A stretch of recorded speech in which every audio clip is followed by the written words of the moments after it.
Chapter 6 of The Hound of the Baskervilles by Sir Arthur Conan Doyle. Baskerville Hall. Sir Henry Baskerville and Dr. Mortimer were ready upon the appointed day, and we started as arranged for Devonshire.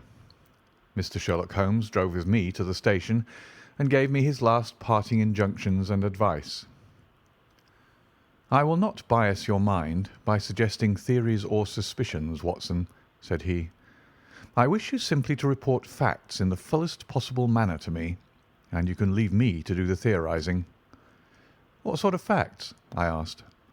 "Anything which may seem to have a bearing, however indirect, upon the case, and especially the relations between young Baskerville and his neighbours, or any fresh particulars concerning the death of Sir Charles. I have made some inquiries myself in the last few days, but the results have, I fear, been negative. One thing only appears to be certain, and that is that Mr. James Desmond, who is the next heir, is an elderly gentleman of a very amiable disposition, so that this persecution does not arise from him. I really think that we may eliminate him entirely from our calculations.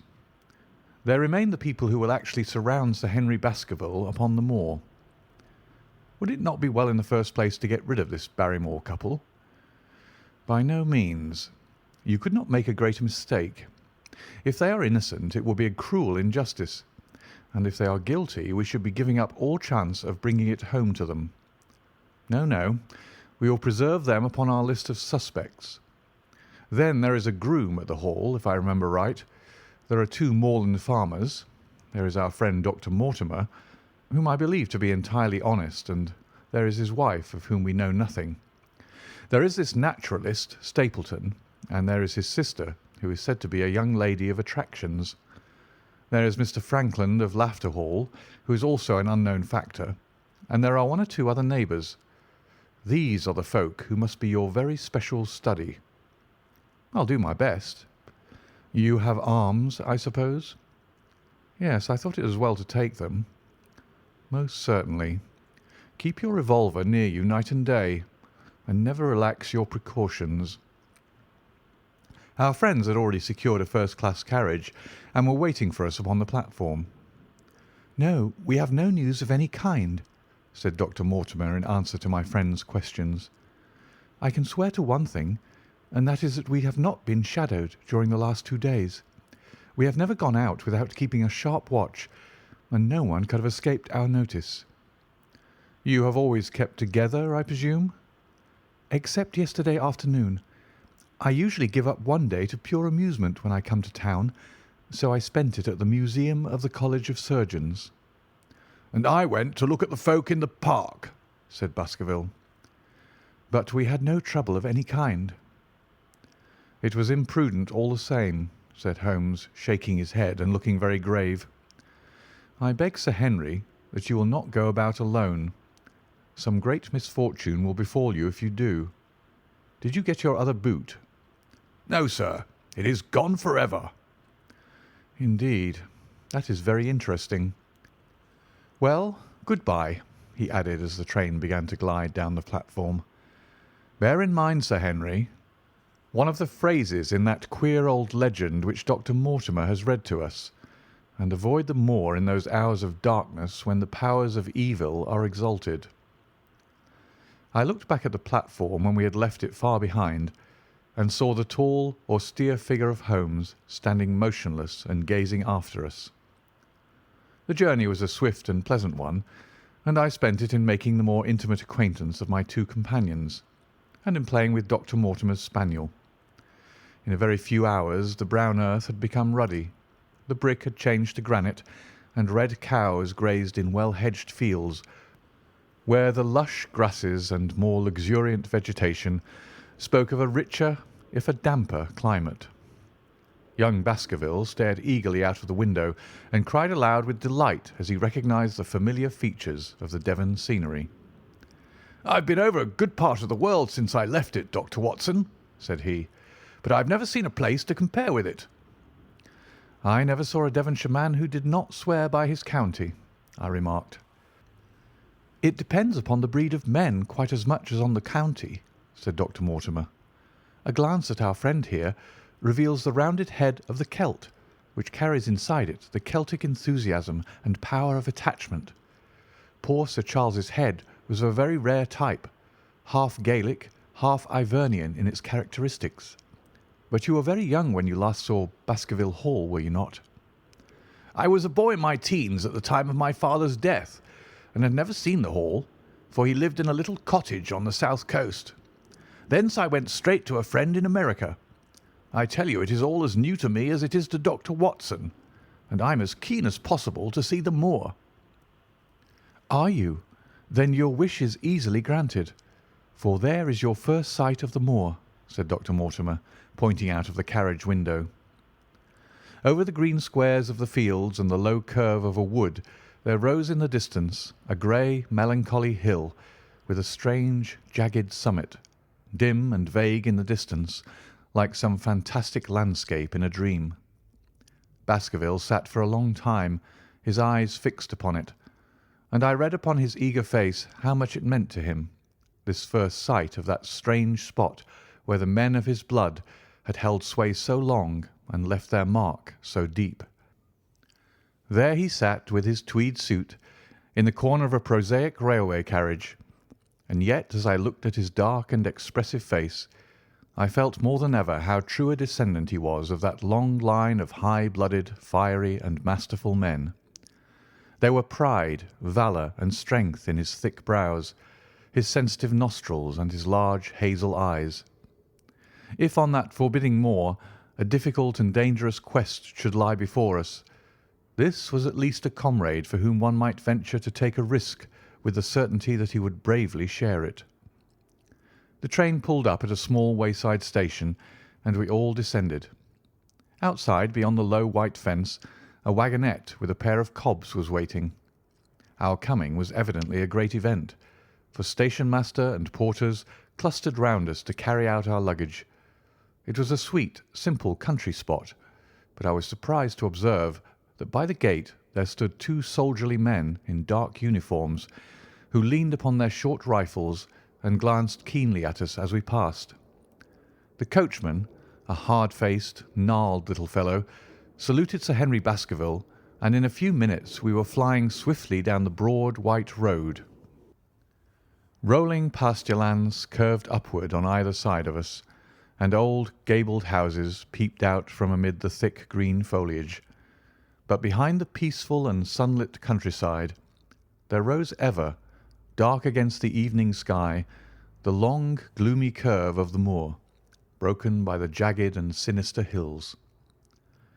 The wagonette swung round into a side road, and we curved upward through deep lanes worn by centuries of wheels.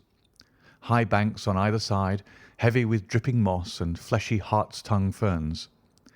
Bronzing bracken and mottled bramble gleamed in the light of the sinking sun. Still steadily rising, we passed over a narrow granite bridge and skirted a noisy stream which gushed swiftly down, foaming and roaring amid the grey boulders.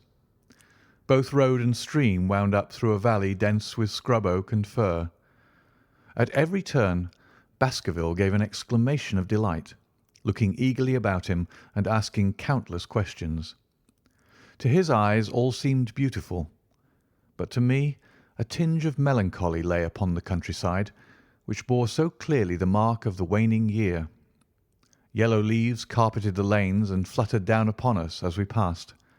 The rattle of our wheels died away as we drove through drifts of rotting vegetation, sad gifts, as it seemed to me, for nature to throw before the carriage of the returning heir of the Baskervilles. "Hello!" cried Dr. Mortimer. "What is this?" A steep curve of heath-clad land, an outlying spur of the moor, lay in front of us. On the summit, hard and clear like an equestrian statue upon its pedestal, was a mounted soldier, dark and stern, his rifle poised ready over his forearm. He was watching the road along which we travelled. "What is this, Perkins?" asked Dr. Mortimer. Our driver half turned in his seat. "Here's a convict escaped from Princetown, sir. He's been out here 3 days now, and the warders watch every road and every station, but they've had no sight of him yet. The farmers about here don't like it, sir, and that's a fact." Well, I understand that they get £5 if they can give information. Yes, sir, but the chance of £5 is but a poor thing compared to the chance of having your throat cut. You see, it isn't like any ordinary convict. This is a man who would stick at nothing. Who is he, then? It is Selden, the Notting Hill murderer. I remembered the case well, for it was one in which Holmes had taken an interest on account of the peculiar ferocity of the crime and the wanton brutality which had marked all the actions of the assassin. The commutation of his death sentence had been due to some doubts as to his complete sanity, so atrocious was his conduct. Our wagonette had topped a rise, and in front of us rose the huge expanse of the moor, mottled with gnarled and craggy cairns and tors. A cold wind swept down from it and set us shivering. Somewhere there on that desolate plain was lurking this fiendish man, hiding in a burrow like a wild beast, his heart full of malignancy against the whole race which had cast him out. It needed but this to complete the grim suggestiveness of the barren waste, the chilling wind, and the darkling sky. Even Baskerville fell silent and pulled his overcoat more closely around him. We had left the fertile country behind and beneath us. We looked back on it now. The slanting rays of a low sun turning the streams to threads of gold and glowing on the red earth new turned by the plough and the broad tangle of the woodlands. The road in front of us grew bleaker and wilder over huge russet and olive slopes, sprinkled with giant boulders. Now and then we passed a moorland cottage, walled and roofed with stone, with no creeper to break its harsh outline. Suddenly we looked down into a cup-like depression, patched with stunted oaks and firs which had been twisted and bent by the fury of years of storm. Two high, narrow towers rose over the trees. The driver pointed with his whip. "Baskerville Hall," said he. Its master had risen and was staring with flushed cheeks and shining eyes. A few minutes later we had reached the lodge gates, a maze of fantastic tracery in wrought iron, with weather-bitten pillars on either side, blotched with lichens and surmounted by the boars' heads of the Baskervilles. The lodge was a ruin of black granite and bared ribs of rafters, but facing it was a new building, half constructed, the first fruit of Sir Charles's South African gold. Through the gateway we passed into the avenue, where the wheels were again hushed amid the leaves, and the old trees shot their branches in a sombre tunnel over our heads. Baskerville shuddered as we looked up the long, dark drive to where the house glimmered like a ghost at the farther end. "Was it here?" he asked in a low voice. No, the yew alley is on the other side." The young heir glanced round with a gloomy face. "It's no wonder my uncle felt as if trouble were coming on him in such a place as this," said he. "It's enough to scare any man. I'll have a row of electric lamps up here inside of 6 months, and you won't know it again with 1,000 candle power Swan and Edison right here in front of the hall door." The avenue opened into a broad expanse of turf, and the house lay before us. In the fading light I could see that the centre was a heavy block of building from which a porch projected. The whole front was draped in ivy, with a patch clipped bare here and there where a window or a coat of arms broke through the dark veil. From this central block rose the twin towers, ancient, crenellated, and pierced with many loopholes. To right and left of the turrets were more modern wings of black granite.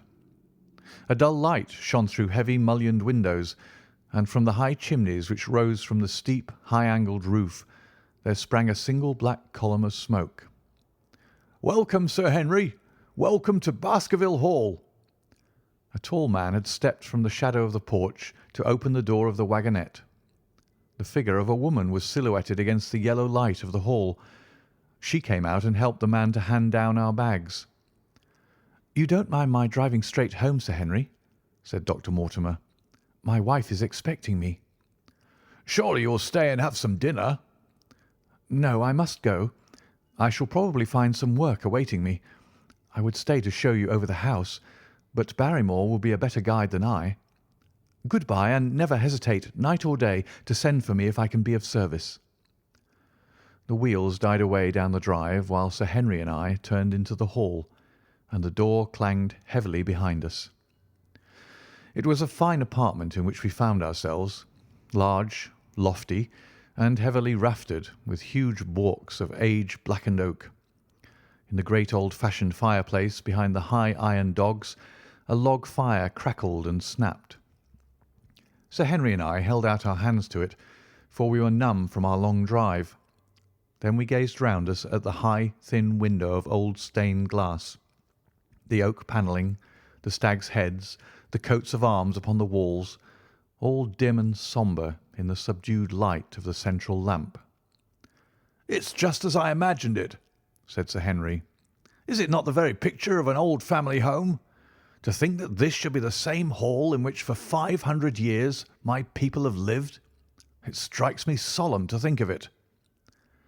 I saw his dark face lit up with a boyish enthusiasm as he gazed about him. The light beat upon him where he stood, but long shadows trailed down the walls and hung like a black canopy above him. Barrymore had returned from taking our luggage to our rooms. He stood in front of us now with the subdued manner of a well-trained servant. He was a remarkable-looking man, tall, handsome, with a square black beard and pale, distinguished features. "Would you wish dinner to be served at once, sir?" "Is it ready?" "In a few minutes, sir. You will find hot water in your rooms." "My wife and I will be happy, Sir Henry, to stay with you until you've made your fresh arrangements. But you will understand that under the new conditions this house will require a considerable staff." "What new conditions?" "I only meant it, sir, that Sir Charles led a very retired life, and we were able to look after his wants. You would naturally wish to have more company, and so you will need changes in your household." "Do you mean that your wife and you wish to leave?" "Only when it's quite convenient to you, sir." "But your family have been with us for several generations, have they not? I should be sorry to begin my life here by breaking an old family connection." I seemed to discern some signs of emotion upon the butler's white face. "I feel that also, sir, and so does my wife. But to tell the truth, sir, we were both very much attached to Sir Charles, and his death gave us a shock and made these surroundings very painful to us. I fear that we shall never again be easy in our minds at Baskerville Hall." "But what do you intend to do?" "I have no doubt, sir, that we shall succeed in establishing ourselves in some business. Sir Charles's generosity has given us the means to do so. And now, sir, perhaps I'd best show you to your rooms." A square balustraded gallery ran round the top of the old hall, approached by a double stair. From this central point, two long corridors extended the whole length of the building, from which all the bedrooms opened. My own was in the same wing as Baskerville's, and almost next door to it. These rooms appeared to be much more modern than the central part of the house, and the bright paper and numerous candles did something to remove the sombre impression which our arrival had left upon my mind. But the dining room, which opened out of the hall, was a place of shadow and gloom.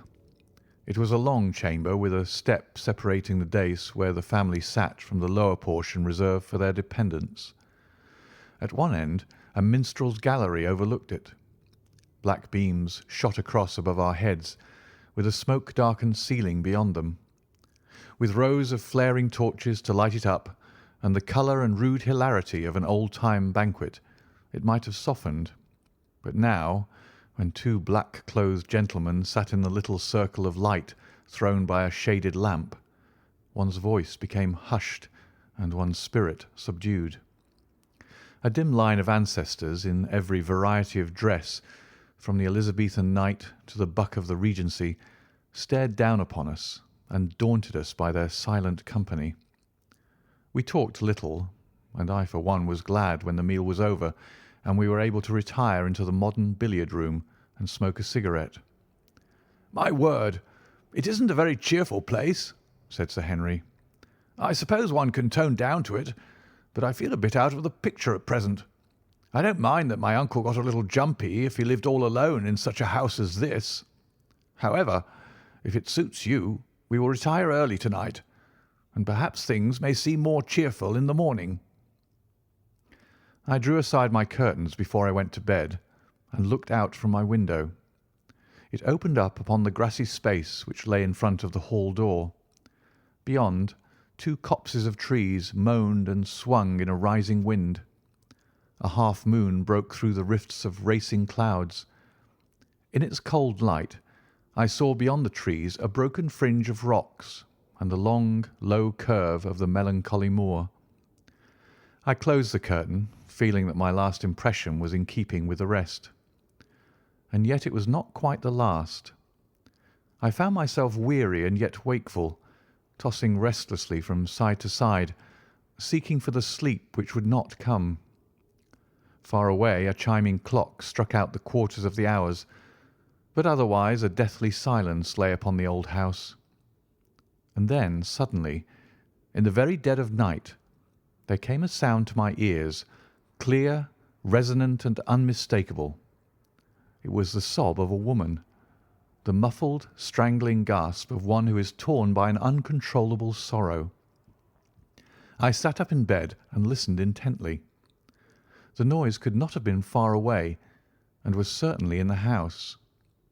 For half an hour I waited with every nerve on the alert, but there came no other sound save the chiming clock and the rustle of the ivy on the wall. End of chapter 6.